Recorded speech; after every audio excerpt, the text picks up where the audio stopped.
On today's episode of Left Off the Map, Henry is visiting the home of the best lobster roll on earth. Back in the kitchen, I'm making some sticky soy and honey pork ribs. But we're going to start the episode making the simplest of desserts, an apple tart tatin with my two kids. Joined in the kitchen again today by my two little kids, Jack and Charlie. Charlotte, does anyone call you Charlotte? No, we just call you Charlie, don't we? Yeah. Jack and Charlie, and we're going to do a little apple tart tatin, which is a dessert. So an apple tart. The good thing about tart tatins is you can cook them in the fry pan and put them in the oven. They're very, very quick to make and they're really simple to make. First thing I have to do though is take the skin off the apples. Okay? Can I help with that? Have we got a peeler? If we've got a peeler, you probably can. No. Yes, we've got a peeler. So we've got two peelers. Charlie, Yep. one's for you. Jackie, one's for you. And you just hold them and pull like that across the skin. Okay. Okay? Good.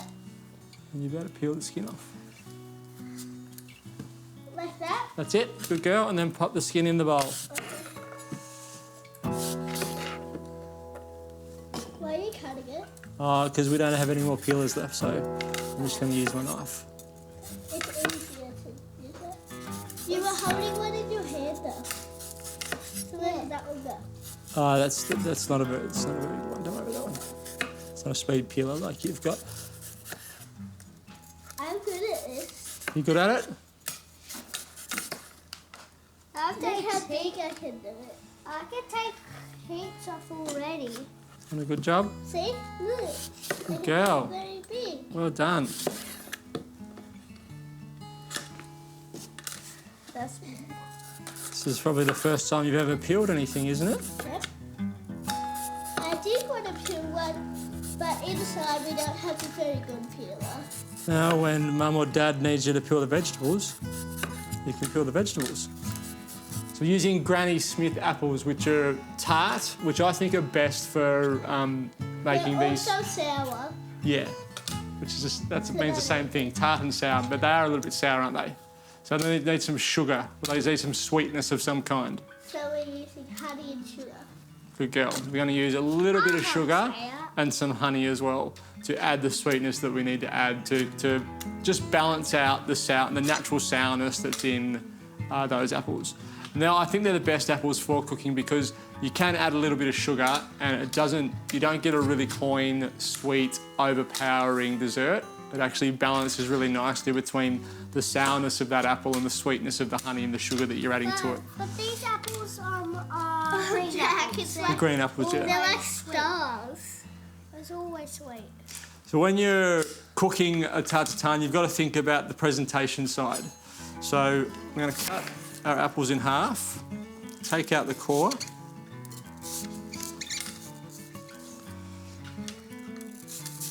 And you've got to make a decision about how you want to present your apple. Because whichever way you put it down in the pan will be the way of the presentation side when you turn it over. So if you want to see that side sitting up as part of the tart, you've got to put that side down in the pan.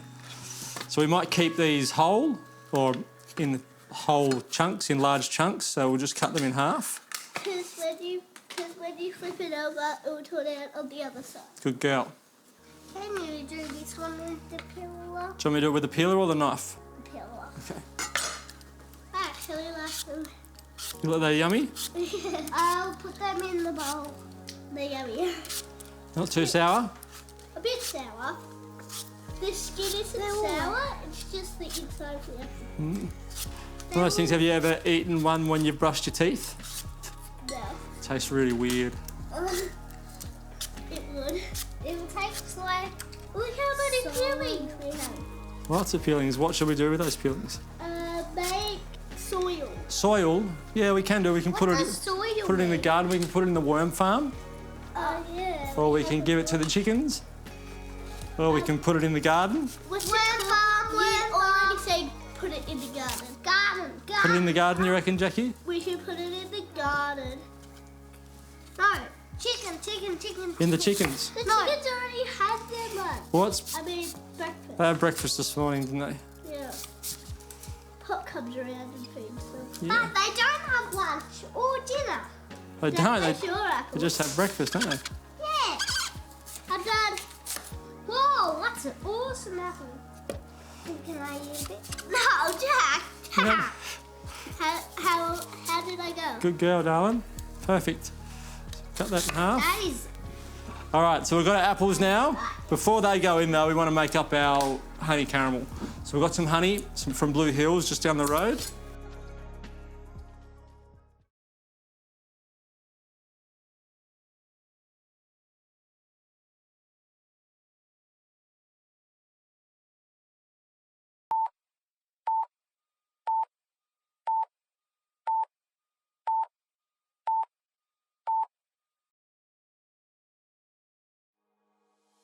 Oh, I thought you were actually cutting the flour. No, that would be funny if I was doing that. I thought you were just cutting the lid.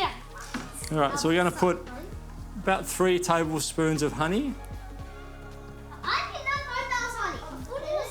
I thought it was jam. I thought it was jam. Do you think it was apricot jam, did you? That's actually honey. Do you think it was apricot jam? Yeah. About 3 tablespoons of honey and about 1 tablespoon of sugar. Some cinnamon. And that will make it not so sour. About half a tablespoon of cinnamon. Cinnamon, I hate cinnamon. And then a nice pinch of salt. So we've got like a salted honey caramel. Yeah, so Turn that pan on, Jackie. that will make it less sour and more yummy. And you just want to cook that until the honey and the sugar dissolve into each other. And then we can put our apples on top of our honey mixture and our pastry will sit over the top of that. So we'll give this 5 minutes just to melt. Then place our apples on. Remember, serving side down. So we want these to sit like that in our tart. So we're going to put them the round side down and then pastry on top, then into our oven. I'll turn my oven on about 180 degrees for about 30 minutes.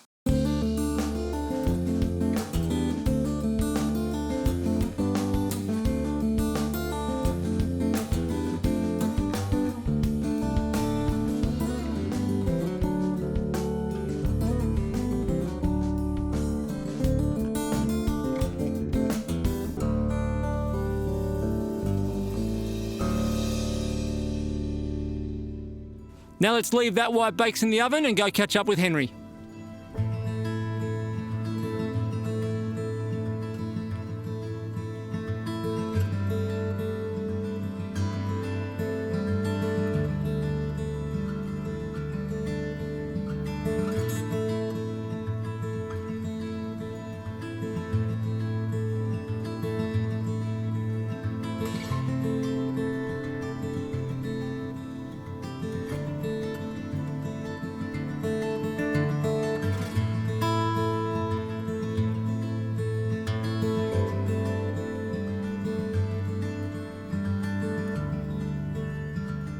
Marcus, I am stoked to finally be here. Your lobster roll is a Tassie phenomenon, and Ben has sent me here to find out your secret recipe because he doesn't stop raving about the roll. I'm not saying this to blow smoke. He doesn't stop talking about it. It's in his top 5 meals of all time, and he does a lot of eating at a lot of fancy places. So this burger I've heard about it for months, and it's great to finally have one placed in front of me.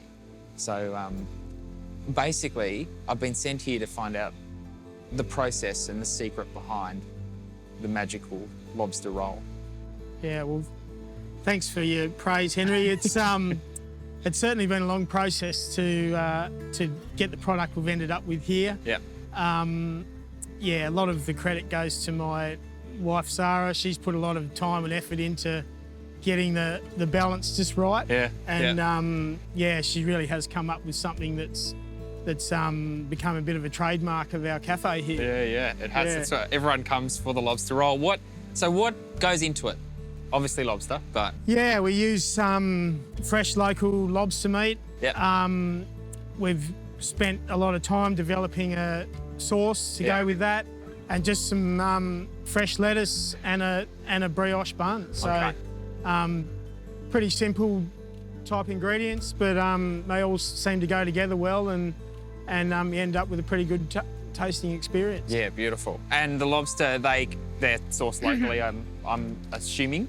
Yeah. Look, we buy as much lobster as we can out of Bicheno here, but otherwise just within Tasmania. Yeah. Okay, cool. So, And when did you guys get started as a business? about 4 years ago, yeah, we started just selling fresh fish out the front of the factory here. Yeah. And then, to be honest, my dad turned up one day with these big lobster roll signs that he had made. Yeah. And said, "Oh, why don't you guys do a lobster roll?" Yeah. And we both looked at each other and said, "Right, well, how do we make a lobster roll?" And that's kind of where it all started. Yeah, you've created quite a storm since, hey? Yeah. Far out. And do you guys are you just lobster specialists, or do you do other seafood as well? Yeah, look, we do a variety. We do lobster rolls, half lobsters. We do fish and chips and calamari and scallops. Yep. A seafood chowder. So we try to cover all bases. Nice. We have a fairly extensive gluten-free option in the cafe too, which we've found popular as well. So Yeah, nice. Yeah. Oh, good one. So Tassie Rock Lobster, what makes them so special, and how are they caught? Yeah, look, the Southern Rock Lobster is rated as probably the best eating lobster in the world. Yeah. Big part of that's probably due to just the cold, clear water we have here in Tasmania. Yeah. The lobsters really thrive here. Yeah. Local fishermen go out every morning and pull their pots, a circular sort of cane pot, Yep. which they bait up, and the lobsters get in there to eat the bait and then sometimes can't get out in time. Yeah. So, they sort of, work 8 or 9 months of the year. We buy their product, and for us, we found the export market pretty hard going. So we decided to try and sell the product locally. Yep. And that's sort of where it all started, yeah. Yeah, beautiful. And so you're exporting now, or you're just selling locally? No, look, we just sell locally. We do send some excess product to some wholesalers in Sydney, but nothing leaves Australia. Okay, cool. Bicheno, pretty good spot. Have you lived here long? Look, I've lived here for about 9 years. Yeah, okay. My family's had a holiday house at Coles Bay for about 50 or 60 years, so I've been in the area for a long time. Yeah, right. It is a really special place. Great part of Tassie. Still fairly wild and untouched in a lot of areas. Absolutely. Yeah, so it's a great destination for locals and interstate visitors and international visitors if and when they come back. Yeah. But, look, it's just a great spot to visit. Yeah, they'll be back in droves, I'm sure, and they'll be lining up out the door. Yeah. Yeah, well, I'll look forward to tucking into one of these. Thank you so much for your time, Marcus. Yeah, my pleasure. Thanks Cheers. for coming. Yeah.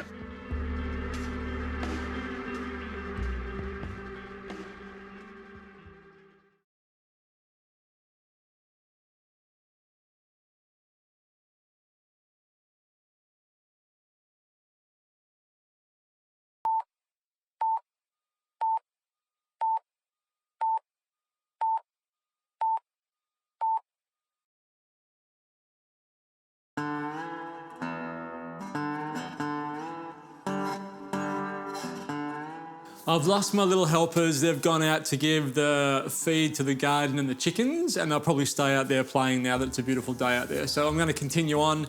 Our tart is probably only about 5 minutes away, and I'm going to start preparing the next dish, which is a honey soy pork. So I've got some pork belly that's got the skin taken off. I want to cut that into probably 2.5 centimetre slices. Like that. Just pop that into a bowl.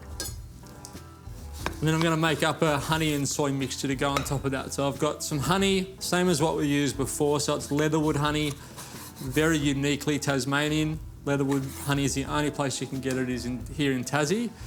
So we're going to use a very unique Tasmanian honey in leatherwood. It's a strong honey, it has a nice strong flavour. And then some soy sauce, so we've just got some normal medium soy. 5 spice, Chinese 5 spice, some chili, pinch of salt, throw that on top of there, mix it all together, and then let it sit to marinate for as long as you possibly can. This is one of those dishes that it's really good to do it the day before. So make up your mixture, put it in the fridge and let it sit. And you'll actually get that, when you have barbecue pork, you get that, that sort of pink colour, that blushing purpley pink colour that sort of is on the outside of the pork, but also it pushes its way into the pork as well. You get that little line on the outside. The longer you let that sit and marinate, the more of that you'll get. So my pork, I need probably 1.5 tablespoons of honey for the amount we've got there. Don't have a huge amount of pork. There was only probably 1/4 of a belly.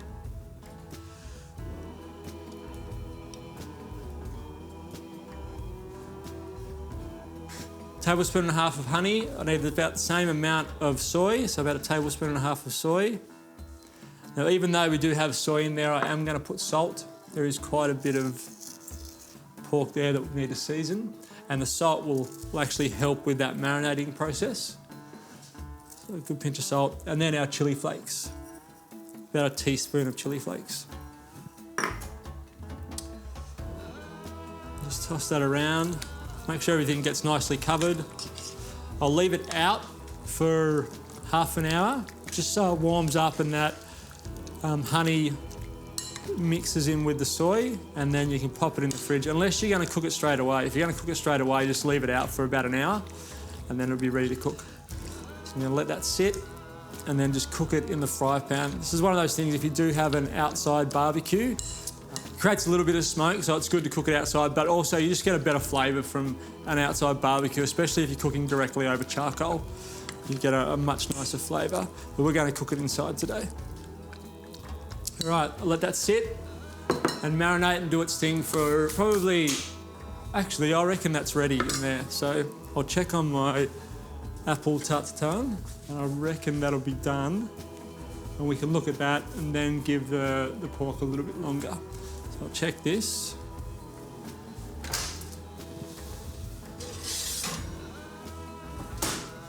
So you can see that's really close. It's probably still a little bit blonde in areas here, so it's probably got 5 more minutes. I'll just give it a turn around and pop it back in.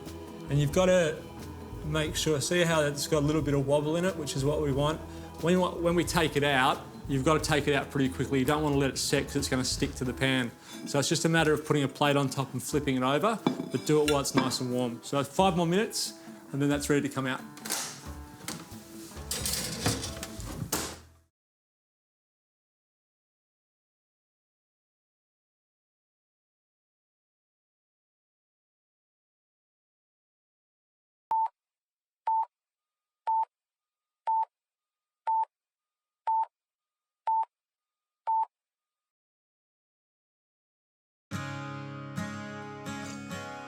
Our tart should be done now. That's a bit better. All right, so now we've got to turn it out.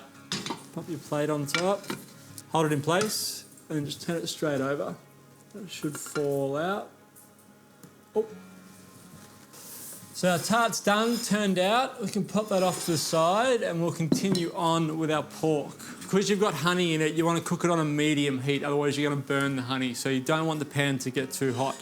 So once you've got some heat in it, turn it down to a medium heat and cook your spare ribs on medium the whole way through. Otherwise, like I said, you will burn that honey on the outside. We've got a little bit of heat in that pan now, so I need a little bit of oil. Not too much, just enough to conduct the heat from the pan to our pork.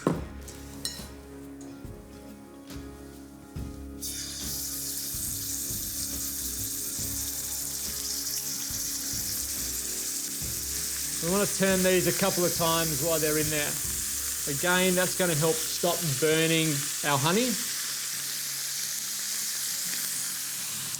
So every minute or so, just turn them over, and if you keep turning them and keep turning them, it won't give you enough time on one side to burn the honey, but we're going to start to get some of that caramelisation, and we'll cook the pork all the way through. Now, the good thing about leaving it out is it's not super cold on the inside. It's got up to room temperature. So we're going to be able to cook it through to the middle and not burn. So everything you're doing here is trying to make sure you don't burn that honey on the outside of the pork.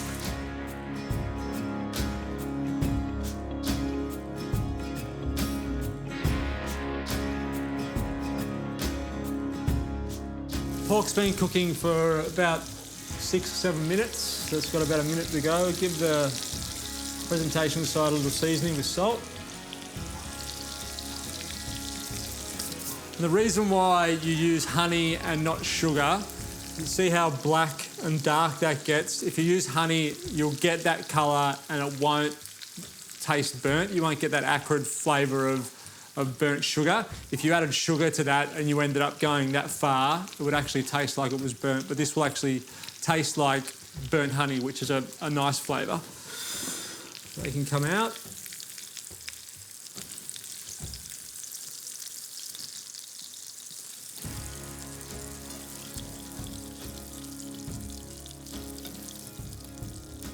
And we've got our courses for today.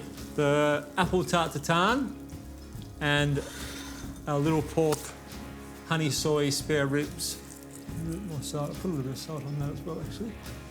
And that's it for today. Joined by my 2 kids, which was fun to have them in the kitchen creating the apple tart tatin. First time they've ever peeled an apple, so now they've got a skill they can use in the kitchen when I need them to peel stuff. We'll see if that actually happens. And then a simple, yummy, tasty dish that you can do for a barbecue if you're having a barbecue this summer and you want to come up with something a little bit different to the classic spare ribs. Make that little soy honey dressing and leave it for as long as you possibly can. You'll end up with a really yummy version of spare ribs.